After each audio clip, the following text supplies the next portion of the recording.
So what can I say about Avowed that hasn't already been said? The reviews are out and they are all over the place. Some think it's the greatest game ever, while others think it's the worst piece of trash since Veilguard. But after spending a few hours with the game, I can say that, at least for me, the game is okay. I saw someone comment that the game is like the Netflix movie you watch while you're folding laundry, and that sums it up pretty well. But I'll go into more detail anyway. So here are my early impressions of Avowed, and I'll start with the character creator. It's not as bad as BG3's, but that's not saying much. You can be male or female, human or elf. There is a decent variety of hairstyles to choose from. There is a less decent variety of faces to choose from, but at least there are some sliders that you can use to tweak your chosen preset. It does get substantial points taken away for not allowing me to choose my eyebrows, however. It does get a few of those points back by allowing me to hide the hideous godlike features that you have to give your character. The most significant thing you'll pick here is your background, because it will grant you special dialogue options that are unique to that background. I'm pretty early on, but I've seen my character's background pop up in quite a few conversations. However, so far it's mostly been flavor dialogue, and hasn't seemed to change very much one way or the other. I've heard it said that there are times where your background will be more consequential, but so far the background options seem to be similar to the options you get based on your attributes, strictly for flavor. And that brings us neatly to the writing, which is okay. No one's been screeching about being non-binary or pulling a barf, so it's not terrible, but it's not overly compelling either. It's pretty standard fantasy fare, but it serves its purpose well enough, which is to get you into the world where you can perfect your parkour skills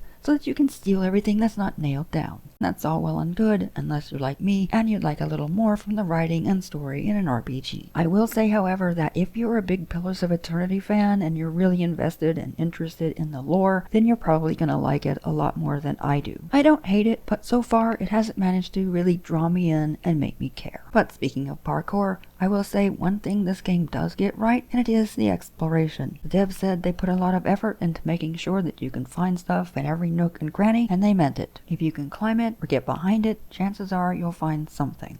Even for someone like me who usually misses half the things on the map despite how thoroughly I think I'm going through it, I've been able to find some pretty nice gold items very early on in the first major zone simply by leaving the beaten path and exploring out of the way places. And finally, I'll talk a little about combat. I'm not very good at it, but it is fairly versatile. You can freely mix and match abilities from the 3 different classes however you choose, and if you find something's not working for you, you can spend some gold and respec at any time. Upgrading your weapons and armor to keep up with the enemies that you're going to be facing is a bit of a pain because the resources that you need are hard to come by, so if you're running around in under-leveled gear, combat's going to be kind of a slog. The good thing is you can avoid a lot of combat. Most of the XP you're going to be getting in this game is going to come from completing quests and not from killing enemies, so if you don't want to fight something and you don't have to fight something, you can just run away and you're really not going to be penalized for it. Anyway, those are my initial thoughts. It's not a terrible game, but it's certainly not worth $70 either. But what do you think? Have you been playing it? If you have, let us know your thoughts in the comments below, and if you have decided to give it a miss, let us know that too. And while you're down there, why not like and subscribe? As always, thanks for watching.